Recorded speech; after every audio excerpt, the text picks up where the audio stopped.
Hello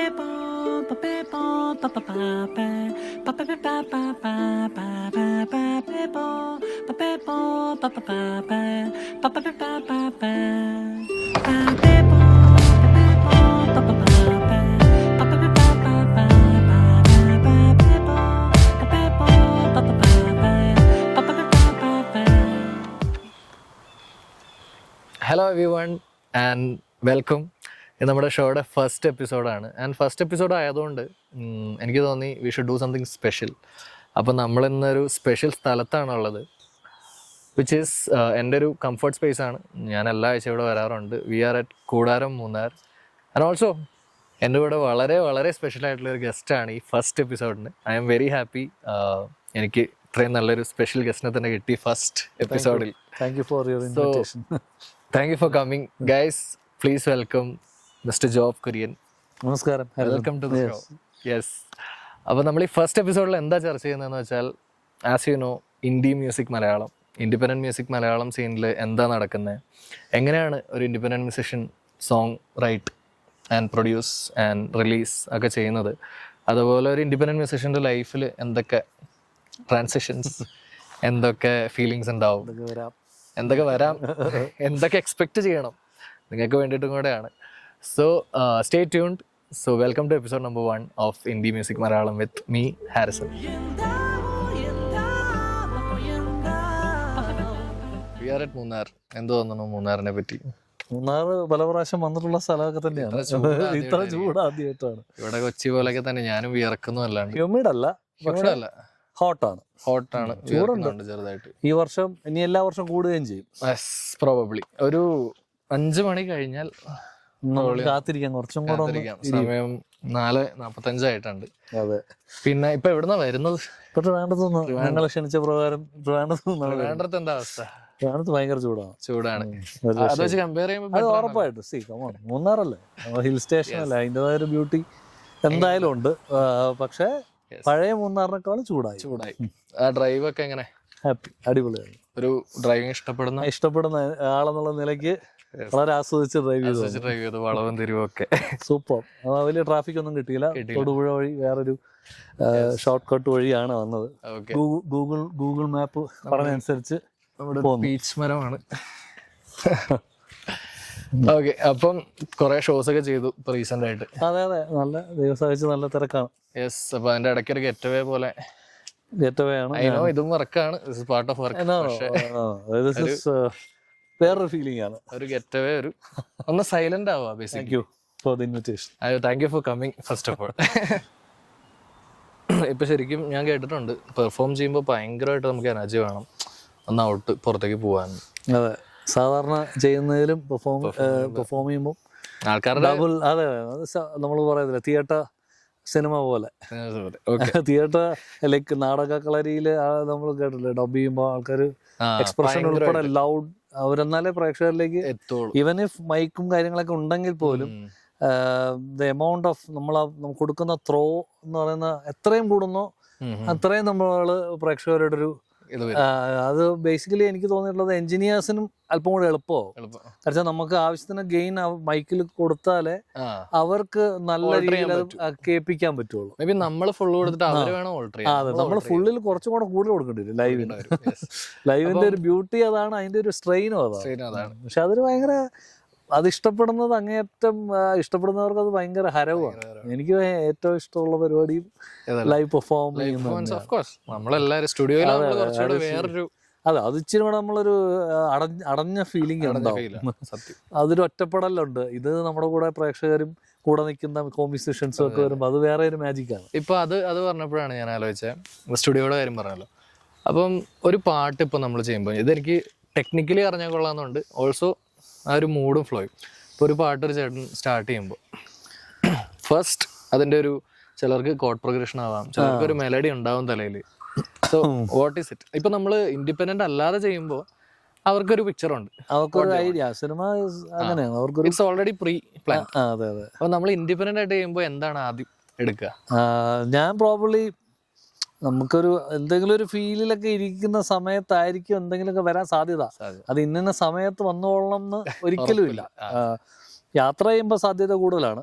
something എന്തെങ്കിലും ഒരു ട്യൂണോ അല്ലെങ്കിൽ ഏതൊക്കെയുള്ള ഹുക്കോ സംതിങ് അത് എന്തോ ഒരു അറ്റം സ്ട്രൈക്ക് ചെയ്യും എപ്പോഴെങ്കിലും. അതിനാണ് നമ്മൾ ഈ ബ്ലെസ്സിങ് എന്നൊക്കെ പറയുന്ന ഒരു സാധനമാണ്. അത് വന്നാ വന്നു. റഹ്മാൻ സാറൊക്കെ രാത്രിയാണ് വർക്ക് ചെയ്യുന്നത്. ഓരോരുത്തരുടെ ഇതാണ്. ഞാനിപ്പോ അങ്ങനെ ഒരു ത്രെഡ് അല്ലെങ്കിൽ നമുക്കൊരു ഐഡിയ അല്ലെങ്കിൽ ട്യൂണിന്റെ ഒരു ഇമ്പോർട്ടന്റ് ഒരു ഭാഗം പിന്നെ അവിടെ നിന്ന് നൂല് പിടിച്ചിട്ട് എല്ലാ വശത്തോട്ടും ഡെവലപ്പ് ചെയ്യുന്ന ഒരു basic thing is that feeling. ആ feeling converted to music. Technicality ഒക്കെ പിന്നെ അത് പിന്നെ ഈ ചില മ്യൂസിഷ്യൻസ് വളരെ, ഞാൻ അല്പം പിയാനോ വായിക്കും.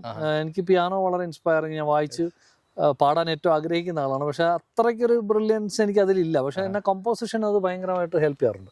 നമ്മൾ അതിൽ കൂടുതൽ നേരെ ഇരിക്കുമ്പോഴേക്കും നമുക്ക് ഒത്തിരി ഐഡിയാസ് വരും, നോട്ട്സ്. അപ്പോൾ അതുകൊണ്ട് അങ്ങനെയും ചിലപ്പോൾ ഇൻസ്പയർഡ് ആവാറുണ്ട്. പിന്നെ യാത്ര ചെയ്യുമ്പോൾ പല പല ഫീലിംഗിൽ ഓരോന്ന് ഞാൻ ഉൾപ്പെടെ നമുക്ക് പയ്യെ നടക്കാം. അപ്പൊ ഞാൻ ഉൾപ്പെടെ ഉള്ളവർക്കുള്ള ഒരു പ്രശ്നമുണ്ട്, വിച്ച് ഇസ് പെർഫെക്ഷനിസം എന്നൊക്കെ അതൊരു പ്രാന്താണ്. ഈ പറഞ്ഞ പോലെ നമ്മളൊരു മെലഡി ഡിറൈവ് ചെയ്തെടുത്തു, അത് നമ്മളൊന്നും എവിടെ ടെക്നിക്കലി നമ്മളൊരു സ്കെൽട്ടൺ ആക്കി വെച്ചു. പിന്നെ നാളെ ഞാൻ എഴുന്നേൽക്കുമ്പോൾ ചിലപ്പോൾ എനിക്കൊരു ഇതാണോ? അത് എല്ലാ മ്യൂസിഷ്യനും, നിങ്ങൾക്ക് മ്യൂസിക് ഉള്ളതുകൊണ്ടാണ് നിങ്ങൾ അങ്ങനെ ചിന്തിക്കുന്നത്. ചേട്ടൻ അങ്ങനെ എല്ലാവർക്കും ഉള്ള രോഗമാണ്. ഇന്നവേ അത് നല്ലതാണ്. നമുക്കൊരു സോകോൾ അങ്ങനെ പെർഫെക്ഷനിസം വേണം, അല്ലെങ്കിൽ നല്ലൊരു ഔട്ട്പുട്ട് നമുക്ക് ഓഡിയൻസിന് കൊടുക്കാൻ പറ്റില്ല. ഒരു കാര്യം ചോദിച്ചാൽ പിന്നെ അതിന്റെ പ്രശ്നങ്ങൾ, ബൈ പ്രോഡക്റ്റ് ആയിട്ട് പ്രശ്നങ്ങളുണ്ട്. അത് കുറെ നമ്മൾ മാനസികമായിട്ട് ഒത്തിരി സ്ട്രെസ് ചെയ്യും. പ്ലസ് ഒത്തിരി നീണ്ടുപോകും ചില പ്രോജക്ട്സ്. അതാണ് ഞാൻ ചോദിക്കാൻ വന്നത്, എത്ര സോങ് അൺഫിനിഷ്ഡ് ആയിട്ട് ബാങ്കിലുണ്ട്? അയ്യോ, പാട്ടുകൾ ആഗ്രഹമായിട്ട് കിടപ്പുണ്ട്. അതെല്ലാം നമ്മൾ പറയത്തില്ല, നമ്മുടെ തന്നെ ഫീലിങ്സ് ഇങ്ങനെ പൂഴ്ത്തി വെച്ചിരിക്കുക. അത് ഓരോന്നായിട്ട് ഇറക്കാനുള്ള ഒരു നിവൃത്തി ഉള്ളൂ. ബിക്കോസ് അത് ചെയ്യുമ്പോൾ പ്രസന്റ് ചെയ്യുന്നത് നന്നായിട്ടായിരിക്കണം നമുക്ക്. അപ്പൊ അതിൻ്റെതായ ചെലവുകളുണ്ട്, അതിൻ്റെതായ സാങ്കേതികമായിട്ടുള്ള ബുദ്ധിമുട്ടുകൾ. നമ്മൾ അസോസിയേറ്റ് ചെയ്യാൻ ആഗ്രഹിക്കുന്ന ആർട്ടിസ്റ്റുകളുടെ ഡേറ്റ്സിന്റെ പ്രശ്നങ്ങളുണ്ട്. ഇപ്പൊ നമുക്ക് കൊളാബറേഷൻ ചെയ്യുമ്പോൾ എന്താ പ്രശ്നം, എല്ലാവരുടെ സൗകര്യം നോക്കണം. അപ്പോൾ അത് ഇമ്പോർട്ടന്റ് ആണ്. കാരണം ഞാൻ ഉദ്ദേശിക്കുന്ന ശബ്ദങ്ങളും ഞാൻ ഉദ്ദേശിക്കുന്ന രീതിയിൽ അത് വന്നേ പറ്റുള്ളൂ എന്റെ മ്യൂസിക്കിൽ. അപ്പൊ അങ്ങനെ വേണമെങ്കിൽ അവർക്ക് വേണ്ടി കാത്തിരിക്കാൻ തന്നെ വേണം. അതും ആക്ച്വലി എൻ്റെ ഒരു സെക്ഷൻ ആയിരുന്നു, ഇൻവിറ്റേഷൻസ് ആൻഡ് കൊളാബറേഷൻസ്. അപ്പൊ നമ്മൾ ഒരു ഇൻഡിപെൻഡന്റ് ആയിട്ട് ചെയ്യുമ്പോൾ നമുക്ക് കൊളാബറേഷൻസ് ഒത്തിരി യൂസ്ഫുൾ ആവും, പിന്നെ അതിന് ഒത്തിരി പഠിക്കാൻ പറ്റുമെന്ന് എനിക്ക് തോന്നുന്നു. ഒത്തിരി അല്ലേ? അപ്പം എന്തൊക്കെ കൊളാബറേഷൻസ് നമുക്ക് എക്സ്പെക്ട് ചെയ്യാം ഇനി? അത് ഡിപ്പെൻസ് കേട്ടോ. എനിക്ക് കുറച്ച് ഐഡിയാസ് ഉണ്ട്. അപ്പം ഇതെല്ലാം ഇംപ്ലിമെന്റ് ചെയ്യണമെങ്കിൽ അൾട്ടിമേറ്റ്ലി സാമ്പത്തികമായിട്ടുള്ള ഒരു കാര്യം. നമുക്ക് ഇൻഡിപെൻഡന്റ് ആണെങ്കിലും എല്ലാം പ്രൊഫഷണൽ ആയിട്ട് തന്നെ ചെയ്യാൻ ആഗ്രഹിക്കുന്ന ആളാണ്. അത് പ്രൊഫഷണൽ ഇൻ ദ സെൻസ് നമ്മൾ വിളിക്കുന്ന ഓരോ ആർട്ടിസ്റ്റിനെയും അവരുടെ മാന്യമായ റെമ്യൂണറേഷൻ കൊടുത്ത് തന്നെ വിളിക്കണം. അവരുടെ സമയം, എല്ലാവരുടെയും ജീവിതമാണ് പ്രൊഫഷണൽസ്. അപ്പൊ നമ്മൾ അതിന് തയ്യാറെടുക്കുക ഫിനാൻഷ്യലി ആദ്യം. അപ്പോൾ ഞാൻ എൻ്റെ ഷോസിൽ നിന്നായാലും ഒക്കെ കിട്ടുന്നതിനെ സേവ് ചെയ്തും ഒക്കെ ചെയ്തിട്ടാണ് നമ്മൾ ഓരോന്ന് പുറത്തേക്ക് കൊണ്ടുവരുന്നത്. അപ്പൊ അതിനൊരു കാലതാമസം എന്തായാലും കാണും, ഉറപ്പായിട്ടുണ്ട്. പക്ഷെ എന്നിരുന്നാലും ആ കോൺസ്റ്റന്റ് അപ്രോച്ചാണ് വേണ്ടെന്ന് എനിക്ക് തോന്നുന്നത് ഹാരിസൺ. അത് നമ്മളൊരു ഒരെണ്ണത്തിൽ അങ്ങ് വീണു പോകരുത്. അങ്ങ് നിങ്ങൾ ഉൾപ്പെടെ ബീങ് ആർട്ടിസ്റ്റ് മോർ വരട്ടെ എന്നാണ് നമ്മുടെ ആഗ്രഹം. നമുക്കും ഈ സെയിം പ്രശ്നം ചേട്ടൻ അത് അഡ്രസ് ചെയ്യുന്നത് ഞാൻ പല ഇന്റർവ്യൂസിലും കണ്ടിട്ടുണ്ട്. And I want thank you നമ്മുടെ എല്ലാവരെയും ബിഹാഫ് ചെയ്യുന്നത്. കാരണം ഈ റെമ്യൂണറേഷൻ ആൻഡ് റവന്യൂ കേസ് നമുക്ക് എല്ലാവർക്കും ഒരു റെമ്യൂണറേഷൻ അല്ല, നമ്മുടെ എക്സ്പെൻസസ്. ഇപ്പൊ നമ്മളോട് എല്ലാവരും ചോദിക്കും ഈ ഒരു പാട്ട് ചെയ്യ്, അല്ലെങ്കിൽ നീ ഇത് ചെയ്യ് എന്ന് പറയും. പക്ഷെ അതിന്റെ ബാക്ക് എൻഡിൽ നടക്കുന്ന കാര്യങ്ങൾ, ഒരു തുടക്കം എന്തായാലും നമ്മൾ കുറച്ച് സഫർ ചെയ്യാതെ പറ്റില്ല. അത് നമ്മൾ ആരെയും ടേക്കൺ ഫോർ ഗ്രാൻഡഡ് ആക്കുന്നത് ശരിയല്ല. പക്ഷെ മിക്ക കലാകാരന്മാരും നമ്മളോട് സഹകരിക്കാറുണ്ട്. അവരുടെ ഫുൾ ഇതൊന്നും മേടിക്കാതെ ജോബെ കുഴപ്പമില്ല, നിങ്ങൾ പ്രൊഡ്യൂസ് ചെയ്യുന്നതല്ലേ, ഇത് ചെയ്താൽ മതി അല്ലെങ്കിൽ ഇത്ര ചെയ്താൽ മതി. അപ്പം നമ്മുടെ മാന്യതയ്ക്ക് നമ്മളത് ചെയ്യുന്നു, അവരുടെ മാന്യതയ്ക്ക് അത് അവര് നമുക്ക് കുറച്ച് തരുന്നു. ആ ഭാരം അങ്ങനെ ഒരു ഗിവ് ആൻഡ് ടേക്ക് നമുക്ക് ആക്ച്വലി കലാകാരന്മാരുടെ ഇടയ്ക്ക് എല്ലാവരും ചെയ്യുന്നു. പക്ഷെ നമ്മളാ ബീയിങ് ആർട്ടിസ്റ്റ് നമ്മളാ ഇനിഷ്യേറ്റീവ് എടുത്ത് ചെയ്യണം. ആൻഡ് ഈവൻ നമ്മളെ മ്യൂസിക് അവരെ ഇൻസ്പയർ ചെയ്താൽ അവർക്കും അതിൽ ഭാഗമാകാൻ താല്പര്യമുണ്ട്. അപ്പൊ അങ്ങനത്തെ കൊളാബറേഷൻസ് ആണ് എനിക്ക് കൂടുതൽ താല്പര്യം. കാരണം നമുക്ക് മാനസികമായിട്ട് അടുപ്പമുള്ള ആർട്ടിസ്റ്റുകൾ, നമുക്ക് നമ്മുടെ ഫ്ലേവറുമായിട്ട് റിലേറ്റ് ചെയ്യാൻ പറ്റുന്ന ആർട്ടിസ്റ്റ് പെട്ടെന്ന് റിലേറ്റ് ആവും. അതുപോലെ നമുക്കൊരു സോങ് ചെയ്യാൻ ചിലപ്പോൾ അത്ര സമയമൊന്നും വേണ്ടി വരില്ല ഇവരായിട്ട് കൊളാബറേഷൻ. പെട്ടെന്നായിരിക്കും ചിലപ്പോൾ നമ്മൾ വിചാരിക്കും ഇത്ര മണിക്കൂർ എടുക്കുന്നു, പക്ഷെ പെട്ടെന്ന് ഒരു അരമണിക്കൂർ പണി തീരും. എല്ലാവരും ഒരു ഹാർട്ട് ടു ഹാർട്ട് കണക്ഷന്റെ കാര്യമാണ്. മ്യൂസിക്കിന് അതിൻ്റെതായ ലാംഗ്വേജ് ഉണ്ടെന്നാണ്. വെരി മച്ച് കൊളാബറേഷനിലാണ് നമ്മൾ പറഞ്ഞു നടത്തി. അപ്പം അതിൻ്റെ ഒപ്പം എനിക്ക് ഉള്ളൊരു ഡൗട്ടാണ്, ഞങ്ങൾക്ക് എല്ലാവർക്കും അറിയാനുള്ളൊരു ആഗ്രഹമുണ്ട്. അതായത് ചേട്ടൻ പ്രൊഡ്യൂസ് ചെയ്യുമ്പോൾ ഏറ്റവും കൂടുതൽ ബുദ്ധിമുട്ടിയിട്ടുള്ള ഒരു സിറ്റുവേഷൻ എന്താണ്? പ്രൊഡക്ഷനിലാവാം, അല്ലെങ്കിൽ റെക്കോർഡിങ്ങിലാവാം. ബുദ്ധിമുട്ട് എനിക്ക് തോന്നിയിട്ടുള്ളത് എപ്പോഴും അതിൻ്റെ ഒരു സാമ്പത്തിക വശം നമ്മളെ ഇച്ചിരി ഒന്ന് കൊടുക്കും. ഇന്ത്യ സൈഡ് അതെന്തായാലും ഉറപ്പാണ്. പിന്നെ നമ്മൾ തന്നെ ആണ് ഇതിൻ്റെ ജഡ്ജ്. അതായത് അവിടെയാണ് ഇതിന്റെ ഏറ്റവും വലിയ വേറൊരു പ്രശ്നം. നിങ്ങൾ പറഞ്ഞ പോലത്തെ ഈ OCD പെർഫെക്ഷനിസം ഒക്കെ വെച്ചിട്ട് നമ്മൾ തന്നെ ഇതാണ് ബെസ്റ്റ് എന്ന് തീരുമാനിക്കാനായിട്ടുള്ള ഒരു ബുദ്ധിമുട്ട്. അതൊരു ഭയങ്കര ബുദ്ധിമുട്ടാണ്. നമ്മളൊരു പാട്ട് തീർത്ത് എല്ലാം കഴിഞ്ഞിട്ട് ഒരു 10 ദിവസം കഴിഞ്ഞിട്ട് കേൾക്കുമ്പോഴായിരിക്കും ഇതല്ലല്ലോ അതിന്റെ. പക്ഷെ സത്യസന്ധമായിട്ട് പറഞ്ഞു കഴിഞ്ഞാൽ നമ്മൾ അതിനൊരു എവിടെയെങ്കിലും ഒരു ബാരിയർ, ഒരു സ്റ്റോപ്പ് ചെയ്യാനുള്ള സാധനം മനസ്സിൽ തന്നെ വെക്കണം. എൻ്റെ അടുത്ത് എപ്പോഴും റെക്സ് ആശാൻ എപ്പോഴും പറയും, പുള്ളി എപ്പോഴും എൻ്റെ അടുത്ത് പറയാറുള്ളത്, ജോബേ എവിടെയെങ്കിലും നമ്മളൊരു ലെറ്റ് ഗോ ബട്ടൺ വെച്ചേക്കണം ബീങ് ഇന്ത്യ ആർട്ടിസ്റ്റ്. അത് അല്ലെങ്കിൽ നമുക്ക് തീരുമാനിച്ചൊരു ഫൈനലൈസ്ഡ് ഔട്ടിലേക്ക് പോകാൻ പറ്റത്തില്ല. അതൊരു ഏറ്റവും വലിയ ബുദ്ധിമുട്ടാണ്. ഒരു ലിറ്ററലി പ്രസവവേദന ഞാൻ വൈഫിനോട് പറയും. ഞങ്ങള് പലയിടത്തും പറഞ്ഞു നമുക്ക് നേരിട്ട് അങ്ങനെ പരിചയമില്ലെങ്കിലും ഇതൊരു വേറൊരു തരത്തിലൊരു വേദനയാണ്. അത് ഭയങ്കര പാടാണ്. അത് നമ്മൾ അവസാന ദിവസം വരെ നമ്മൾ അതിനെ എങ്ങനെയാണ് ചിലപ്പോ എഡിറ്റ് ചെയ്യുന്നത് ചിലപ്പോ ആ പാട്ടിന്റെ നല്ലതിനാവണമെന്നില്ല. അതാണ് ഇതിന്റെ അതാണ് ഇതിന്റെ പ്രശ്നം. ആ ഡിസിഷൻ നമ്മൾ തന്നെ എടുക്കണം. കാര്യം വെച്ചാൽ നമ്മൾ ആരടുത്ത് ചോദിച്ചാലും പറയും നന്നായിട്ടുണ്ട്, അല്ലെങ്കിൽ അപ്പൊ അത് ആരടുത്ത് ചോദിച്ചിട്ട് ഇൻഡിപെൻഡന്റ് ആയിട്ട് തീരുമാനിക്കാനും പറ്റില്ല. നമ്മളടുത്ത് തന്നെ ചോദിക്കാം. ഇനിയിപ്പോ എന്നോടൊക്കെ ഒരാള് അത് അവിടെ ഇച്ചിരി ബെറ്റർ ആക്കാന്ന് പറഞ്ഞു പോയാ ഇല്ല, അങ്ങനെയും നമ്മൾ അഭിപ്രായം ചോദിക്കാനും പാടില്ല. എന്റെ ഒരു അഭിപ്രായത്തിൽ അഭിപ്രായം ചോദിച്ചാലുള്ള പ്രശ്നം വെച്ചാൽ ഫുള്ളി കൺഫ്യൂസ്ഡ് ആവും. നമ്മൾ തന്നെ കൺഫ്യൂസ്. ഞാൻ എല്ലാ ഇന്ത്യ ആർട്ടിസ്റ്റിൻ്റെ അടുത്ത് എല്ലായിടത്തും ഞാൻ പറയണം, നമ്മളൊരു പാട്ട് ചെയ്തിട്ട് പലരും എൻ്റെ അടുത്തൊക്കെ കേൾപ്പിക്കാൻ യങ്സ്റ്റേഴ്സ് ഒക്കെ വളരെ സ്നേഹത്തോടെ ചേട്ടാ എന്നൊക്കെ ഞാൻ പറയാം, അനിയ നിങ്ങൾ ആരെ കേൾപ്പിക്കാതിരിക്കുക. കാരണം വെച്ചാൽ കേൾപ്പിക്കുന്ന ആളുടെ ഒരു അഭിപ്രായം ചിലപ്പോൾ നിങ്ങളെ ഭയങ്കര ഡിസ്ട്രാക്ട് ചെയ്യും. പക്ഷെ കാര്യം നിങ്ങൾ നിങ്ങളുടെ ഫീലിംഗ് പുറത്തേക്ക് വിടുകയാണ്. അത് വേറെ ആർക്കും അതിൽ ഒരു റോളും ഇല്ല. അയാൾ വേറെ ഫീലിംഗ് ആയിരിക്കും. അപ്പൊ കേൾക്കുന്ന ആൾ അങ്ങനെ ആയിരിക്കണം എന്നില്ല അത് ആദ്യം കേൾക്കുന്നത്. അപ്പൊ ആ അഭിപ്രായം ആ പാട്ടിനെയും അതിന്റെ ജഡ്ജ്മെന്റിനെയും തെറ്റിച്ച് കളയും. അപ്പൊ അതുമല്ല പിന്നെ കൺഫ്യൂസ്ഡ് ആയി പിന്നെ അത് ഇറക്കാൻ തന്നെ ചിലപ്പോൾ മടിച്ചെന്നിരിക്കും. അപ്പൊ അത് ഒരിക്കലും ചോദിക്കുക. ഞാൻ എന്റെ സത്യസന്ധമായിട്ട് ഞാൻ ആരടുത്തും അങ്ങനെ ചോദിക്കാറില്ല. കാരണം അങ്ങ് നമ്മുടെ ഫീലിംഗ് ഇതാണ്. അങ്ങ് ഫെയ്ത്ത് എടുക്കുകയാണ്. ചിലരുടെ അടുത്ത് കേൾപ്പിക്കും അത്ര ക്ലോസ് ആയിട്ടുള്ള. പക്ഷെ എന്നാലും ഞാൻ അഭിപ്രായങ്ങൾ അവർ സെൻസിബിൾ ആയിട്ടുള്ള ആൾക്കാരാണ്, അവരങ്ങനെ പറയാത്തവരുമാണ്. അവരുടെ ജോബ് നിങ്ങളുടെ ഫീലിംഗ് ആണ്, നിങ്ങളത് മാക്സിമം ഇത് ചെയ്യുക. അപ്പൊ അങ്ങനെ സെൻസിബിൾ ആയിട്ടുള്ള അല്ലെങ്കിൽ ടെക്നിക്കലി എന്തെങ്കിലും പ്രശ്നം ഉണ്ടെങ്കിൽ അത് പറയുന്നവരുണ്ട്. വളരെ നമ്മളോട് എന്താ പറയുക സ്നേഹത്തിൽ അതിന്റെ അപ്ലിഫ്റ്റ്മെന്റ് പറഞ്ഞു തരുന്നവരെ മാത്രം കേൾപ്പിക്കുക. അപ്പൊ അവർ പറയും ടെക്നിക്കലി ഇങ്ങനെ അല്ലെങ്കിൽ മിക്സിന് ഇത് ബെറ്റർ ആവാം, അല്ലെങ്കിൽ അത് അങ്ങനെ വളരെ പിക്കി ആയിട്ട് മാത്രമേ ഞാൻ കേൾപ്പിക്കാറുള്ളൂ. ഇപ്പൊ നമ്മള് പറഞ്ഞ പോലെ പ്രസവവേദന എന്നൊക്കെ പറഞ്ഞ പോലെ നമ്മള് ശരിക്കും ഒരു ബേബീനെ പോലെ കൊണ്ടുവരുന്നതാണ് നമ്മുടെ. അതെ അതെ ഉറപ്പായിട്ടും. അപ്പൊ ചേട്ടൻ ഒരു സ്റ്റേജിൽ നിൽക്കുമ്പോ ഇത്രയും ജനങ്ങൾ ഒരു 50,000 ആൾക്കാർ നിൽക്കുമ്പോ ഹിന്ദി സോങ്ങിന്റെ കാര്യം ഞാൻ പറയുന്നത്, ഈ പാട്ട് ഒരുമിച്ച് അതിന്റെ കോറസ് അങ്ങ് പാടുമ്പോ കിട്ടുന്ന ഒരു എക്സ്റ്റസി ഞാൻ ഒരുപാട് പറയുന്നത് ഭയങ്കരമാണ്. അതൊരു നമ്മള് ചിലപ്പോ കരഞ്ഞെന്നൊക്കെ വരും. അത് ഞാൻ ഒന്നാമത് നമ്മൾ വളരെ സെൻസിറ്റീവ് ആയിട്ടുള്ള പേഴ്സൺ ആണ്. ഞാൻ വളരെ സെൻസിറ്റീവ് ആണ്, ലോല ഹൃദയത്തിലപ്പോ. അപ്പൊ നമുക്ക് ഇതൊക്കെ കാണുമ്പോഴും കേൾക്കുമ്പോഴും ചേടാ ഇത് ഭയങ്കര ദൈവം എങ്ങനെയോ ഒരു ബ്ലെസ്സിങ്ങിന്റെ ഭാഗമായിട്ട് അത് അവരത്രയും പേര് അത് പാടുകയാണ്. അപ്പൊ നമ്മുടെ ഭാഗം ഒരു സൈഡിൽ ദൈവം അന്ന് ഇട്ട പണിക്ക് ഇന്ന് എനിക്കത് ആ റിസൾട്ടിന്റെ ഒരു ബ്യൂട്ടിയാണ്. അല്ലെങ്കിൽ നമ്മൾ ഇവിടെ വരെ ഈ ഒരു മൊമെന്റിലേക്കാണ് എത്തേണ്ടത്. അത് ഉറപ്പായിട്ടും നമ്മൾ അതിനാണല്ലോ നമ്മുടെ ആ ഒരു ഫീലിംഗ് അവരോട് ഷെയർ ചെയ്യാണ് ഓഡിയൻസ്. അത് അവരിലേക്ക് എത്തി അത് റിപ്പൽ ചെയ്ത് തിരിച്ചു വരുമ്പോഴാണ് നമ്മുടെ ഒരു ശരിക്കും ഒരു പൂർണ്ണമായിട്ട് നമ്മുടെ ജോലി ആ പാട്ടിൽ തീർന്നു എന്ന് ഫീൽ ചെയ്യുന്നു. പക്ഷെ ഓൾസോ ഇതിന് മറ്റൊരു സൈഡും കൂടെ ഉണ്ട്, which is കുറച്ച് വിഷമമുള്ള സാഹചര്യങ്ങളും ഉണ്ട്. എപ്പോഴെങ്കിലും അങ്ങനെ എന്തെങ്കിലും ഉണ്ടോ? ഇഫ് യു ക്യാൻ എങ്ങനെ മോശമായിട്ട്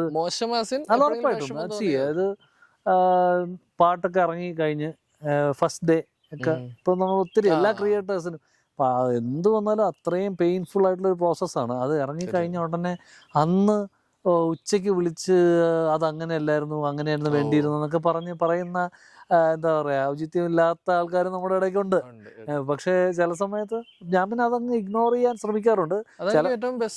പിന്നെ ചിലപ്പോൾ നല്ലോണം പറയാറുണ്ട്. അല്ല അങ്ങനെയല്ല, ഞാൻ അത് കള്ളം പറഞ്ഞിട്ട് കാര്യമില്ല. ഞാൻ പറയാം എൻ്റെ സഹോദര ഇത് ഇത്രയും നമ്മളൊരു 2 ദിവസം കഴിഞ്ഞ് മിണ്ടാം. ഇപ്പൊ ഞാൻ അത് എങ്ങനെയാണ് ഞാൻ എൻ്റെ 150% കൊടുത്തു എന്നല്ലാതെ എനിക്കതിൽ എന്താണ് അത് ആരിലേക്കൊക്കെ എത്തിയെന്ന് പോലും എനിക്കറിയില്ല. പക്ഷെ നിങ്ങൾ ഇന്ന് വിളിച്ചിത് പറഞ്ഞ് കേൾക്കാനുള്ള മൂഡിലല്ല. ഞാൻ അങ്ങനെ പറഞ്ഞിട്ടുണ്ട്, വളരെ വിഷമത്തോടെ പറഞ്ഞിട്ടുണ്ട്. ഞാൻ പറയാം നിങ്ങൾ ദയവീത് അതിൻ്റെ ഒരു ഇൻപുട്ടിന്റെ എഫേർട്ടിനെ മാനിക്കൂ, ദയവീത് അത് മാത്രം ചെയ്യൂ. അതിന്റെ ക്വാളിറ്റിയൊക്കെ നമുക്ക് പിന്നീട് ചർച്ച ചെയ്യാം. ഞാൻ കേൾക്കാൻ തയ്യാറാണ്. ക്രിട്ടിക്കൽ പോസിറ്റീവായിട്ടുള്ള ക്രിട്ടിക്സ്, നെഗറ്റീവ് ക്രിട്ടിക്സ് ഞാൻ മൈൻഡ് ചെയ്യാറില്ല കേട്ടോ. അതായത് നമ്മളെ ഇൻസ്പയർ ചെയ്യാത്ത ഒരു ക്രിറ്റിസിസവും നല്ലതല്ല. ചിലർ വളരെ ഇതായിട്ട് ജെന്യൂനായിട്ട് പറയും ഇത് ശരിയായില്ല, അവരൊക്കെ നമുക്ക് കേൾക്കാം, അത് കുഴപ്പമില്ല. പക്ഷെ ജെന്യൂൻ അല്ലാത്തത് നമുക്ക് മനസ്സിലാവും. നമ്മളെ ഒന്ന് നോവിച്ച് വിടുന്ന ഒരു ശീലമുള്ളതുണ്ടല്ലോ, അതൊക്കെ നമുക്ക് പിടികിട്ടും. എല്ലാ രീതിയിലുള്ള ആൾക്കാരാണെന്ന് മനസ്സിലാക്കാം. അതെ, ബഹുജനം പലവിധം. അപ്പൊ നമ്മളത് മനസ്സിലാക്കാനുള്ള ബ്രോഡ് മൈൻഡഡ്നെസ് നമ്മൾ വളർത്തിക്കൊണ്ടുവരിക എന്നുള്ളത്. നമ്മളിപ്പോൾ പറഞ്ഞ കാര്യങ്ങളെന്ന് പറഞ്ഞാൽ റിലീസ്, പോസ്റ്റ് റിലീസ് അല്ലെങ്കിൽ പ്രീ റിലീസ് കാര്യങ്ങളാണ്. അപ്പം നമുക്ക് ഫേസ് ചെയ്യുന്ന മറ്റൊരു ചേട്ടനും ഫേസ് ചെയ്തിട്ടുണ്ടാകുമെന്ന് വിശ്വസിക്കണം. അതായത് ഒരു ഷോയ്ക്ക് അപ്രോച്ച് ചെയ്യുമ്പോൾ അല്ലെങ്കിൽ ഫെസ്റ്റിവലിന് അപ്രോച്ച് ചെയ്യുമ്പോൾ നമുക്ക് വരുന്ന ഒരു response which is a face value, അല്ലെങ്കിൽ അവരൊരു ബിസിനസ് പോയിന്റ് ഓഫ് വ്യൂവിൽ കാണുമ്പോൾ ഉള്ളൊരു റെസ്പോൺസ്, അങ്ങനെ എന്തെങ്കിലും ഇതുവരെ കിട്ടിയിട്ടുണ്ടോ? ഉറപ്പായിട്ടും എല്ലാ ആർട്ടിസ്റ്റുകൾക്കും നമ്മളെ ട്രിഗർ ചെയ്യുന്ന അല്ലെങ്കിൽ വിഷമിപ്പിക്കുന്ന ഒരു ഫേസ് ഓഫ് അത് ഇന്നവേ നമ്മളത് അതിൻ്റെ ഒരു ലേണിംഗ് ആയിട്ട് തന്നെ എടുക്കണം എന്നൊരു അഭിപ്രായം കൂടെ എനിക്കുണ്ട്. കാരണം അതെന്തായാലും വരും. കാരണം അവർ ഇത് ഓർഗനൈസിങ് അവർ ബിസിനസ് പെർസ്പെക്റ്റീവിൽ ചിന്തിക്കാതെ അവർക്കും അത് കൊണ്ടുപോകാൻ പറ്റത്തില്ല. അപ്പം പക്ഷെ അതെന്താ പറ്റുന്ന വെച്ചാൽ ചിലപ്പോൾ അവര് നമ്മളോട് കമ്മ്യൂണിക്കേറ്റ് ചെയ്യുന്നതിന്റെ ലാംഗ്വേജിൽ ചെറിയ ഹാർഷ്നെസ് ഇടയ്ക്ക് വരുമ്പോഴേക്കും നമ്മളെ ബീങ് വെരി സെൻസിറ്റീവ് പീപ്പിൾ ആർട്ടിസ്റ്റുകളല്ലോ, അപ്പൊ നമുക്കത് പെട്ടെന്ന് കൊള്ളുകയും നമുക്ക് വിഷമാവുകയും നമ്മുടെ ഈഗോ ഒക്കെ ഒന്ന് ട്രിഗേർഡ് ആവുകയും ഒക്കെ ചെയ്യും ഭയങ്കരമായിട്ട്. പക്ഷേ അതിനൊരു നല്ല വശമുള്ളത് ഈ ചിലപ്പോൾ ഈഗോ ട്രിഗേർഡ് ആവുന്ന നല്ല പാട്ടുകളായിട്ട് ചിലപ്പോൾ വന്നേക്കാം. അല്ലെങ്കിൽ അടുത്ത സ്റ്റേജ് ഷോ നമ്മൾ ഇയാളുടെ മുന്നിൽ തന്നെ പോയി കലക്കനായിട്ട് പെർഫോം ചെയ്തിരിക്കും എന്നുള്ളൊരു വാശിയൊക്കെ വരും. നമുക്ക് ശരിക്കും വൺ ഡേ ഐ വിൽ ഇവരെന്നെ ബുക്ക് ചെയ്യും. ഇങ്ങനത്തെ ചില വാശികൾ നമുക്ക് ചിലപ്പോൾ പ്രചോദനമായിട്ടും നമ്മുടെ ബെറ്റർമെന്റിലേക്കും വരാം. പക്ഷെ എന്നിരുന്നാലും ഒരു ശാശ്വതമായ ശത്രുത ഒരിക്കലും വെക്കുന്നത് നല്ലതല്ല തന്നെയാണ്. കാരണം അത് രണ്ട് platform, everything has A business aspect also.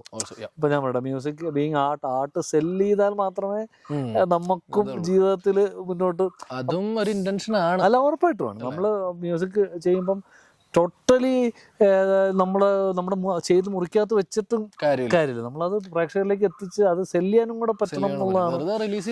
അതെ, അവരിലേക്ക് എത്തുക, നമ്മളുടെ ലൈവ്ലിഹുഡ് അതിൽ വരിക, എന്നാലേ നമുക്ക് അടുത്തത് ചെയ്യാൻ പറ്റുള്ളൂ. എല്ലാം തമ്മിൽ കിടക്കും, ഒരേ ഇതിൽ കിടക്കുന്ന പല ആസ്പെക്ട്സ് ആണ്. ബിസിനസ് ഉണ്ട്, അപ്പൊ അവരുടെ സൈഡിൽ നിന്നുള്ള ചില തെറ്റുകൾ നമ്മളും ക്ഷമിക്കുക, നമ്മുടെ സൈഡിൽ നിന്നുള്ള ചില തെറ്റുകൾ അവരും ക്ഷമിക്കുക. അപ്പം അത് കണക്ട് ചെയ്തിട്ട് എനിക്ക് ചോദിക്കാനുള്ളതാണ്, ഇപ്പം നമ്മൾ ബിസിനസ് പോയിന്റ് ഓഫ് വ്യൂവിൽ കാണുന്നു പറഞ്ഞു. ഇപ്പം 2024 നോക്കുവാണെങ്കിൽ ഇന്ത്യയിൽ നടന്ന കോൺസേർട്സിന് ഒരു ലിമിറ്റ് ഇല്ല. ഇന്റർനാഷണൽ ആർട്ടിസ്റ്റ് വരുന്നു, അലൻ വാക്കർ കൊച്ചിയിൽ വരുന്നു, അല്ലെങ്കിൽ എഡ് ഷീറൻ ചെന്നൈ. നമ്മളിപ്പം കൊളാബറേറ്റീവായിട്ട് ഒത്തിരി കാര്യങ്ങൾ വരുന്നു. ഫോർ എക്സാമ്പിൾ നമ്മൾ എഡ് ഷീറനോട് ചോദിക്കുവാണ് നാളെ എവിടെ ഷോ, ഇതൊന്ന് ചെന്നൈയിലാണ്. ഒരു 10 വർഷം മുന്നേ ഇത് ചിന്തിക്കാൻ പറ്റും ഒരിക്കലും. മാറ്റം ഭയങ്കരമായിട്ട്. അപ്പൊ എനിക്ക് ചോദിക്കാനുള്ളത്, ഇതിന്റെ ഒരു റവന്യൂ സൈഡ്സ് എന്താണ് അക്കോർഡിംഗ് ടു ആൻ ഇന്ത്യ സീനിൽ? What are the revenue sides? Shows is there. Concert ആണ് പ്രോബ്ലി എന്നെ സംബന്ധിച്ചിടത്തോളം നമ്മുടെ ലൈവ്ലിഹുഡിന്റെ ഒരു മേജർ പങ്ക് വഹിക്കുന്നത് കോൺസെർട്ട്സ് തന്നെയാണ്. പിന്നെ ഓഫ് കോഴ്സ് റെക്കോർഡിങ്സിൽ നമുക്ക് കിട്ടുന്ന ഒരു നമ്മളെ വേറെ ഇൻഡിപെൻഡന്റ് ആയിട്ട് നമ്മുടെ പ്രോജക്ട്സിൽ നമുക്ക് പിന്നെ നമ്മൾ തന്നെ പൈസ മുടക്കുന്നു. പക്ഷെ വേറെ റെക്കോർഡിങ്സ് പാരലൽ വേറെ പ്രോജക്ട്സ് ചെയ്യുമ്പോൾ വേറെ കൊളാബറേറ്റീവ് ജിംഗിൾസും സിനിമയിലും ഒക്കെ ഞാനിപ്പോൾ ചെയ്യുന്നുണ്ടല്ലോ. പ്ലസ് അതർ വേറെ പ്രോജക്ട്സിൽ ഭാഗമാകുക. വേറെ ആൾക്കാർ ഇപ്പം നമ്മൾ നല്ലൊരു കമ്പോസറിന് ഒരു പാട്ട് നമ്മുടെ ശബ്ദത്തിൽ കേൾക്കണമെങ്കിൽ ഞാൻ ട്രൈ ടു കൊളാബറേറ്റ്. കാരണം എനിക്കത് ഇഷ്ടമാണ്. കാരണം അവരുടെ ഒരു ഡ്രീം അല്ലേ. അപ്പോൾ നമ്മൾ നമ്മുടെ ശബ്ദം അതിലേക്ക് ചെല്ലുകയാണ്. കൊളാബറേഷനിൽ റവന്യൂ സൈഡ്സ് ഉറപ്പായിട്ടുണ്ടല്ലോ. അവരിനെ ഇപ്പോൾ പ്രൊഫഷണലായിട്ട് ഉറപ്പായിട്ടും നമ്മൾ ഇതൊരു നമ്മുടെ ലൈവ്ലിഹുഡ് ആയതുകൊണ്ട് അതിനെ റെസ്പെക്ട് ചെയ്ത് തന്നെയാണ് ഡീൽ ചെയ്യുന്നത്. ടോട്ടലി അതിനെ കൊളാബറേറ്റീവ് എന്ന് പറയാൻ പറ്റത്തില്ല. അതൊരു പ്രോപ്പർ പ്രൊഫഷണൽ ആസ്പെക്ട്. ഇപ്പൊ നമ്മുടെ ബോളിവുഡ് സിംഗർ അർമാൻ മാലിക് ഒരു പോഡ്കാസ്റ്റിൽ പറഞ്ഞൊരു ലൈനുണ്ട്, അത് ഭയങ്കര കോൺട്രവേഴ്ഷ്യൽ ആയിരുന്നു. Which is singers don't earn in India. അതായത് റെക്കോർഡിങ്ങിന് സിംഗേഴ്സ് ഏൺ ചെയ്യാറില്ല. അതിലെന്തെങ്കിലും സത്യമുണ്ടോ? നമ്മുടെ ഒരു മലയാളം സീനിൽ അതിലെന്തെങ്കിലും സത്യമുണ്ടോ? Which is Malayalam scene in the sense സിനിമയാണോ? സിനിമ അല്ല, എനിക്ക് തോന്നുന്നു എവരിബഡി ഐ മീൻ പെയ്ഡ്. ഉറപ്പായിട്ടും അതിന്റെ അളവ് അങ്ങോട്ടും ഇങ്ങോട്ടും ഒക്കെ മാറി മറിഞ്ഞിരിക്കും പ്രോജക്ട്സിന്റെ ഇതനുസരിച്ചിട്ട്. ഇപ്പൊ നമുക്കറിയാം, ഒരു മൂവി സോങ് ആണെങ്കിൽ ചിലപ്പോൾ അത് പല വോയിസിൽ റെക്കോർഡ് ചെയ്യും. അതെ, എനിക്ക് എപ്പോഴും ഉണ്ടായ ഡൗട്ട്, അപ്പൊ എല്ലാവർക്കും ഒരു പേ ചെയ്യുമോ? ചെയ്യുന്ന കേസുകളുണ്ട്, ചെയ്യാത്ത കേസുകളുണ്ട്. അപ്പം അത് depends on the person V associate. ചിലർ ആ മാന്യത കീപ്പ് ചെയ്യും, ചിലരത് കീപ്പ് ചെയ്യില്ല. കീപ്പ് ചെയ്യുന്ന ഒത്തിരി അനുഭവങ്ങൾ എനിക്ക് ഉണ്ടായിട്ടുണ്ട്, ഇല്ലാത്ത അനുഭവങ്ങൾ ഉണ്ടായിട്ടുണ്ട്. ചേട്ടൻ്റെ വോയിസിൽ റിലീസ് ആവാത്ത ഏതെങ്കിലും കുറെ പാട്ടുകളുണ്ട്. അപ്പോൾ റിലീസ് ആവാത്ത പലരും പാടിയ, പക്ഷെ ഞാനത് ലിറ്ററലി അതിന് അതിൻ്റെ ഒരു രീതിയിൽ എടുക്കാൻ ശ്രമിക്കാറുള്ളൂ. കാരണം വെച്ചാൽ അവർക്ക് സിനിമയിൽ എസ്പെഷ്യലി അവർക്ക് വേണ്ടതാണ് നമ്മൾ കൊടുക്കേണ്ടത്. ഇപ്പൊ നമ്മൾ പാടിയ പാട്ട് ചിലപ്പം നന്നായിട്ട് ചിലപ്പോൾ വന്നിട്ടുണ്ടാവാം, പക്ഷെ വിഷ്വലി അത് വർക്കൗട്ട് ആയിട്ടില്ലെങ്കിൽ ആ സ്റ്റോറി ഹീറോയുടെ ഇതല്ലെങ്കിൽ വാട്ടെവർ സിനിമ വേറെ കുറേ ആസ്പെക്ട്സും ഉണ്ടല്ലോ. അപ്പൊ അതിൽ ചേരുന്നില്ലെങ്കിൽ അവർ മാറ്റും. പിന്നെ ഡയറക്ടേഴ്സിന്റെ ചോയ്സ് ആണത്. അത് absolutely it is their choice. അവരുടെ നമ്മൾ ഇന്ത്യയിൽ നമ്മുടെ ബേബി എന്ന് പറയുന്ന പോലെയാണ് സിനിമയിൽ അവരുടെ. അപ്പൊ അവർക്ക് തീരുമാനിക്കുക അതിൻ്റെ അകത്ത് ആരെ എന്ത്. പക്ഷെ ഒള്ളി തിങ് എനിക്ക് തോന്നിയിട്ടുള്ളത് അവര് നമ്മളെ പ്രൊഫഷണലായിട്ട് ഡീൽ ചെയ്യണം. Hoover like you are taking time of അല്ലേ, ആ ടൈമിന് ഒരു മിനിമം റെമ്യൂണറേഷൻ എന്ന് പറയുന്നത് ഏറ്റവും മാന്യമായ ഡീലിംഗ് ആയിരിക്കും. അത് ചെയ്യുക എന്നുള്ളത് ഞാൻ എക്സ്പെക്ട് ചെയ്യുന്ന ഒരു കാര്യമാണ്. ഇനീഷ്യലി അറിയായിരുന്നു, അതായത് പല വോയിസിലെടുക്കും, ഒരു വോയിസിൽ എനിക്കറിയാമല്ലോ. അറിയായിരുന്നു. പിന്നെന്താ, കാരണം ചിലര് ഭയങ്കര നമ്മൾ പ്രതീക്ഷിക്കുക. ഓഫ് കോഴ്സ് നല്ലൊരു പാട്ട് പാടിയാൽ, നല്ലൊരു മ്യൂസിഷ്യനായിട്ട് നമ്മൾ വർക്ക് ചെയ്ത് കഴിഞ്ഞാൽ നമ്മൾ ആ പാട്ട് വരണമെന്ന് ആഗ്രഹിക്കുള്ളൂ. പക്ഷേ എന്നിട്ടും ചിലപ്പോൾ അത് വന്നില്ലെന്ന് വരും. അത് ഇനി കുറച്ച് കഴിയുമ്പോൾ ശീലമാവും. ആദ്യം ചിലപ്പോൾ ഒരു വിഷമമൊക്കെ തോന്നും. പിന്നെ നമ്മൾ അതിനൊരു ബ്രോഡർ സെൻസിൽ മനസ്സിലാക്കി തോന്നും. അവരുടെ വിഷൻ അല്ലേ. ഇപ്പം ഞാൻ എൻ്റെ ഫോർ എക്സാമ്പിൾ എൻ്റെ പാട്ടിന് ഞാനൊരു ആർട്ടിസ്റ്റുമായിട്ട് വർക്ക് ചെയ്തു. ഞാൻ അന്ന് രസമായിട്ട് എനിക്ക് തോന്നി. 3 ദിവസം കഴിഞ്ഞ് എനിക്ക് ചിലപ്പോൾ എൻ്റെ ചെവിക്ക് അത് വർക്ക്ഔട്ട് ആവാത്ത പോലെ തോന്നിയാൽ ഞാനത് ഉറപ്പായിട്ട് മാറ്റും. But I will make sure that I pay that person reasonably well. അത് എപ്പോഴും സംഭവിക്കാറില്ല. അത് ഓരോ വ്യക്തിത്വം പോലെ ഇരിക്കും. ഓക്കെ ഏട്ടാ, അപ്പം നമുക്ക് എപ്പോഴും എല്ലാവരും സംസാരിക്കുന്ന ഒരു കാര്യം സോഷ്യൽ മീഡിയയിൽ ഇപ്പോൾ, which is the famous word auto tune. എന്താണ് ഓട്ടോ ട്യൂണിനെ പറ്റിയുള്ള അഭിപ്രായം? ഓട്ടോ ട്യൂൺ അഭിപ്രായം ഇൻ സെൻസ് അത് എല്ലാവരും ഉപയോഗിക്കുന്നത് തന്നെയാണ്. What is auto tune? Auto tune is like ഒരു നമ്മൾ പാടാതെ ഓട്ടോ ട്യൂൺ ഒന്നും നടക്കില്ല. പക്ഷേ somewhere near it will help to refine it. ഒത്തിരി പേരത് എല്ലാവരും ഉപയോഗിക്കുന്നതാണെന്നാണ് എനിക്ക് തോന്നുന്നത്. പക്ഷെ അത് നല്ല രീതിയിൽ ഉപയോഗിക്കാം, മോശമായിട്ട് ഉപയോഗിക്കാം.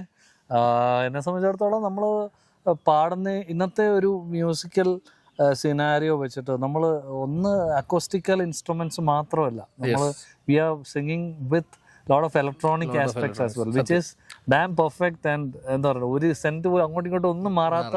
അപ്പം അതുമായിട്ട് നമ്മൾ ചെയ്യുമ്പോൾ അത് ചെറിയ ചേർച്ചക്കുറവുകൾ നികത്താനായിട്ട് ഓട്ടോ ട്യൂണിനെ കാണുകയാണെങ്കിൽ നല്ലതാണ്. പക്ഷെ നമ്മളതിൽ ഡിപ്പെൻഡൻ്റ് ആകുന്ന ഒരു ലെവലിലേക്ക് പോവുകയാണെങ്കിൽ നമ്മുടെ സിംഗിങ് എസ്പെഷ്യലി ഇൻ ലൈവ് ഒക്കെ വളരെ മോശമായിട്ട് വരും. നമ്മൾ ഇങ്ങനൊരു സംഭവം ഉണ്ടല്ലോ, ഇപ്പം ലൈവിൽ ചെയ്യുന്നവരുണ്ടില്ലെന്നല്ല, പക്ഷേ ലൈവിലും ഇന്റഗ്രേറ്റ് ചെയ്യാം മൈക്കിലൂടെ ചെയ്യുന്നത് ഇപ്പോൾ ഒത്തിരി സ്റ്റാൻഡേർഡ്സ് ആയിട്ട് നടക്കുന്നു.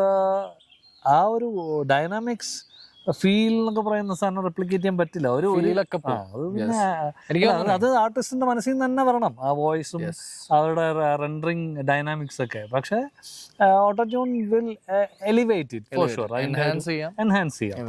അപ്പം എൻ്റെ ഒരു അഭിപ്രായം എന്ന് വെച്ചാൽ ഉറപ്പായിട്ട് കാലം മുന്നോട്ട് പോയ സ്ഥിതിക്ക് അത് നമുക്ക് ഉപയോഗിക്കുന്നതിൽ തെറ്റൊന്നുമില്ല. പക്ഷെ നമ്മൾ അതിന് അടിമയാവാത്ത ലെവലിൽ നമ്മൾ അപ്ഗ്രേഡ് ചെയ്ത് നിർത്തുക എന്നുള്ളതാണ് എൻ്റെ ഇത് തികച്ചും വ്യക്തിപരമായ കാര്യമാണ്. ചിലർ പറയും അതങ്ങനെയാണ് ഇങ്ങനെ. അതൊക്കെ എന്നെ സംബന്ധിച്ചിടത്തോളം ഇതൊരു എല്ലാവരും മാർക്കറ്റിൽ യൂസ് ചെയ്യുന്നതാണ്. നമ്മൾ ടെക്നോളജി അപ്ഗ്രേഡ് ആയിരിക്കുക, അതിന്റെ ബെറ്റർമെന്റിലേക്ക് ഉപയോഗിക്കും. അത്രേ ഉള്ളൂ. അതുപോലെ തന്നെ ഒരു കാര്യമാണ് നമ്മൾ ബാക്കിംഗ് ട്രാക്ക് യൂസ് ചെയ്യുന്നത്. ഇപ്പം പ്ലസ് ട്രാക്ക് യൂസ് ചെയ്യുന്നത് ചിലരത് മൈന്യൂട്ടായിട്ട് അടിയിൽ കിടക്കും, ചിലരത് വോക്കലിന്റെ അത്ര ലെവലിൽ കയറ്റിയിടും. സോ ഞാൻ അതിനോട് യോജിക്കുന്നില്ല. ലൈവ് പെർഫോമൻസ് എന്ന് പറഞ്ഞാൽ നമ്മളെ ലൈവ് കാണാൻ വന്നിരിക്കുന്ന പ്രേക്ഷകർ നമ്മളെ ലൈവായിട്ട് ആ മിസ്റ്റേക്കോട് കൂടി കേൾക്കാൻ വന്നിരിക്കുന്നവരാ. നമുക്ക് എന്ത് ആ ത്രോട്ടിന് ഒന്ന് പ്രശ്നം ഉണ്ടാവും, ചിലപ്പോൾ നമ്മൾ വിചാരിച്ച റേഞ്ച് കിട്ടിയില്ലെന്ന് വരും, ചിലപ്പം ഒത്തിരി വെള്ളികൾ. ബട്ട് ആ ദിവസം നമ്മൾ എന്താണോ അത് കേൾക്കാൻ വരുന്നവരാണ് ഓഡിയൻസ്. അപ്പോൾ അവരെ നമ്മൾ ഇന്ന വേ ചീറ്റ് ചെയ്യുന്ന പോലെ ആയിട്ട് എനിക്ക് തോന്നുന്നത്. നമ്മൾ ടോട്ടലി പ്ലസ് ഇട്ട് ചെയ്യുന്നത്. ചില ഹാർമണീസ് ഒക്കെ അല്ല, ഓഫ് കോഴ്സ് ബാക്കിംഗ് ട്രാക്സ് എല്ലാവരും ഉപയോഗിക്കുന്നത്. നമുക്ക് അതിനെ എൻഹാൻസ് ചെയ്യാനായിട്ട് ഹാർമണീസ് ബാക്കിംഗ് ട്രാക്കിൽ ചിലപ്പോൾ അതിന്റെ ചില സൗണ്ട് എഫക്ട്സ്. പക്ഷെ മെയിൻ വോക്കൽ ട്രാക്ക് ഇല്ലേ, നമ്മൾ should go live. Otherwise you are not a right live performer. നമ്മൾ പാടിക്കൊണ്ട് ഇതൊക്കെ ചെയ്യുമ്പോഴാണ് അതിന്റെ പെർഫോമൻസിന്റെ ഒരു ആസ്പെക്ട് വരിക. അല്ലെങ്കിൽ ഇപ്പം ഇന്റർനാഷണൽ കോൺസേർട്ട്സ് ഞാൻ കണ്ടിട്ടുണ്ട് which is totally plus driven സംഭവങ്ങൾ. പക്ഷെ അവർ അതുപോലെ അപ്പം ബാക്കിയുള്ള കാര്യങ്ങളിൽ അവരുടെ ഡാൻസ് ഉൾപ്പെടെ ആ ലെവലിലായിരിക്കും കൊണ്ടുപോകുന്നത്. പക്ഷെ എന്നിരുന്നാലും ബാലൻസ് ചെയ്യാൻ മേ ബി അവർ അതിനെ സപ്പോർട്ടീവ് ആയിട്ട് ഉപയോഗിക്കുമായിരിക്കും. പക്ഷെ അവിടെയും എന്താ പ്രോബ്ലം എന്ന് വെച്ചാൽ ഇതിലങ്ങ് സുഖം പിടിക്കുന്ന ഒരു പരിപാടിയിലേക്ക് വരുമ്പോഴായിരിക്കും ചീറ്റിംഗ് ഇൻവോൾവ്. എനിക്കൊന്നും ആളുകൾ മിസ്റ്റേക്സ് ഉണ്ടാക്കണം സ്റ്റേജിൽ. നമ്മള് ലൈവ് എന്ന് പറയുന്നത് എത്ര പെർഫെക്ഷൻ പറഞ്ഞാലും റെക്കോർഡിങ്ങിന് അത്രയും വരില്ല. എത്രയും അടുത്തെത്തിക്കാൻ പറ്റുമോ അത്രയും നല്ലത്. അപ്പോൾ ഇല്ലാത്ത മിസ്റ്റേക്സ് അന്ന് പ്രേക്ഷകർ ക്ഷമിക്കും തന്നെയാണ് ഞാൻ വിചാരിച്ചത്. അവരത് കേൾക്കാനും കൂടെ വരും. നമ്മുടെ ജീവനോടുകൂടിയുള്ള, അതായത് പല പല ടേക്കിൽ നമ്മൾ പാടാത്ത ഒരു ടേക്കിൽ നമ്മൾ ഫുൾ അവർക്ക് വേണ്ടി അതുകൂടെ കേൾക്കാനാണ് ഓഡിയൻസ് വരുന്നത്. ആക്ച്വലി അതാണ് ഒരു ചലഞ്ച്. ചലഞ്ചാണ് അത്. അതിന്റെ ഒരു വൈബ്രൻസ് എനിക്ക് സ്റ്റുഡിയോയിൽ കിട്ടാറില്ല. ഞാൻ മാക്സിമം ചില സമയത്ത് ഞാൻ ഷൂട്ട് ചെയ്യാൻ ഞാൻ ഇപ്പൊ മോജോ ഒക്കെ നമ്മൾ അവിടെ എടുത്ത ടേക്സ് ആണ് ഒരു 85% ഉപയോഗിച്ചിരിക്കുന്നത്. അപ്പോൾ അത് അത്രയും ലൈഫ് ഉണ്ടാവും അതിൽ. നമ്മൾ അത്ര എൻജോയ് നമ്മുടെ കോ മ്യൂസിഷ്യൻസിനെ കണ്ട് അവരെ കൂടെ അഫെക്ഷൻ. നമ്മളാണെങ്കിലും ബാൻഡായിട്ട് പെർഫോം ചെയ്യും, നമ്മൾ സ്റ്റേജിൽ നിന്ന് അവരെ നോക്കാം. ഇതൊക്കെ അത്ര അവര് നമ്മളും തമ്മിലുള്ള ഒരു കണക്ഷൻ ആണ് പ്രേക്ഷകരിലേക്ക് ട്രാൻസ്ലേറ്റ്. ശരിക്കും ടോക്ക് ബാക്കിലൊക്കെ എന്തെങ്കിലും പറയാറുണ്ടോ? ചെറിയ ഭയങ്കര കോമഡിയൊക്കെ നടക്കും ചില സമയത്ത്. അത് അറിയാതെ പുറത്ത് ഓണമായിരിക്കും പിയയിലും. ഞാനും വിചാരിക്കും ഈ അടുത്തൊക്കെ ഞങ്ങളുടെ ബാൻഡൊക്കെ തമാശകളൊക്കെ നടന്നിട്ടുണ്ട്. അത് എത്രയും ഹ്യൂമൻ ആയിട്ട് നമ്മൾ തമ്മിലുള്ള ബോണ്ടാണ്. ആ അഫെക്ഷൻ ആണ് ഓഡിയൻസിലേക്ക് എത്തുക. അപ്പൊ അത് കാണാനാണ് വരുന്നത്. അപ്പൊ അതിന്റെ നടുക്കൊരു ലിറ്ററലി ഒരു ചീറ്റിംഗ് ആണ് when you do totally plus. പിന്നെ ഇപ്പൊ നമ്മൾ കണ്ടോണ്ടിരിക്കുന്ന നമ്മൾ മ്യൂസിഷ്യൻസ് ആവണം. ചില സമയത്ത് നമുക്ക് വയ്യാണ്ട ചില ദിവസം ആസ് ഹ്യൂമൻ നമുക്ക് അസുഖങ്ങൾ വരാം. അന്ന് അഡ്മിറ്റ് ചെയ്യാന്നുള്ളതാണ് ഓഡിയൻസ്. സാഷ്ടാംഗം വീടാന്നുള്ളതാണ് വഴി. എനിക്കൊന്ന് പാടില്ല. അപ്പൊ അത് പറഞ്ഞു കഴിഞ്ഞാൽ അത് ആ ഷോ ഇനിയും ചിലപ്പോ ബ്യൂട്ടിഫുൾ സത്യം. മനുഷ്യരല്ലേ അത്. പ്ലസ് അത് അവരുമായിട്ട് ഷെയർ ചെയ്യുക, ഒരു കണക്ഷൻ. അതില് ആ ലൈവ് ഭയങ്കര ബ്യൂട്ടിഫുൾ ആയിരുന്നു. ചിലപ്പോ അന്ന് നമ്മൾ വിചാരിക്കാൻ നന്നായിട്ട് പാടുകയും ചെയ്യും. ഞാൻ കേട്ടിട്ടുണ്ട് സിത്താര ചേച്ചി പറഞ്ഞ കേട്ടേക്കുന്നത്, ചേട്ടൻ സ്റ്റേജിന്റെ ബാക്കിൽ ഭയങ്കര റെസ്റ്റ്ലെസ് ആണ്. പക്ഷെ വൺ സ്റ്റേജിൽ കയറുമ്പോ യു കണക്ട്. അതെ ഞാൻ ഭയങ്കര ആങ്സൈറ്റി ടെൻഷനൊക്കെ ഉള്ള ആളാണ്. പക്ഷെ സ്റ്റേജ് വരുമ്പോ അത് ടോട്ടലി ഡിഫറെന്റ് ബോൾ ഗെയിം. അതിന്റെ സന്തോഷവും സ്റ്റേജിൽ എല്ലാവരും നമ്മളെ നോക്കുന്നു, ചിരിക്കുന്നു.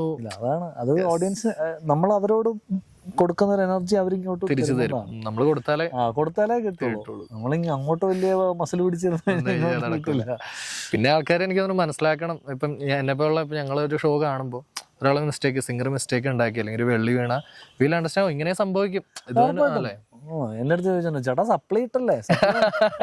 ഞാൻ എഞ്ചിനീയർ ആണ്. അപ്പൊ ഒരു സപ്ലൈ വീണ നീയാ ഒരു കണക്ഷൻ. അപ്പൊ അത്രേ ഉള്ളു. അവർക്ക് വർക്ക് ചെയ്തിട്ടുണ്ടോ? ശരിക്കും ഇല്ല. ഞാൻ പഠിച്ച് പാസ് എല്ലാം ബാക്ക് ലോക്സ് ഒക്കെ തീർത്ത്. ബാക്ക്ലോഗ്സ് ഉണ്ടായിരുന്നു. പിന്നെ അല്ലാതെ എഞ്ചിനീയറിംഗ്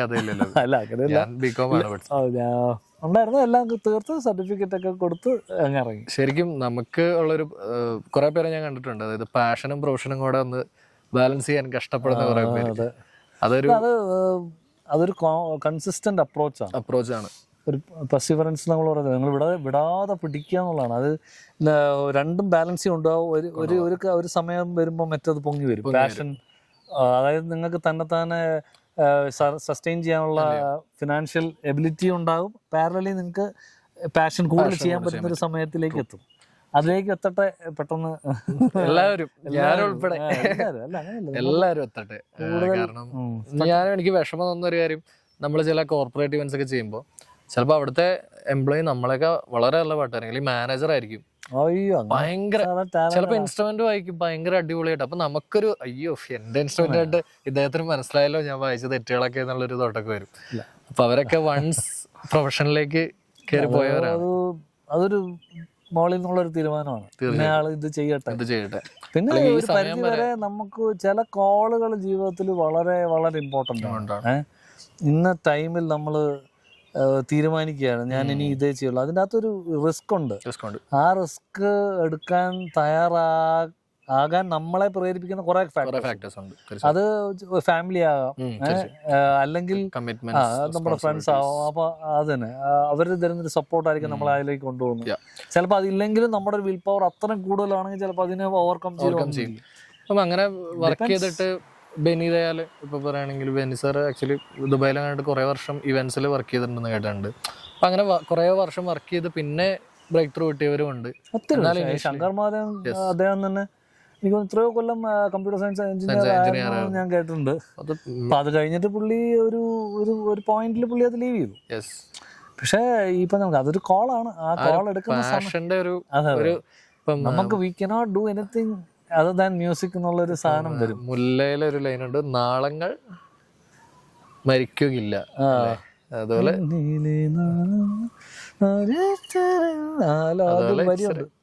പാഷൻ കത്തിച്ച് വെക്കുക അവിടെ.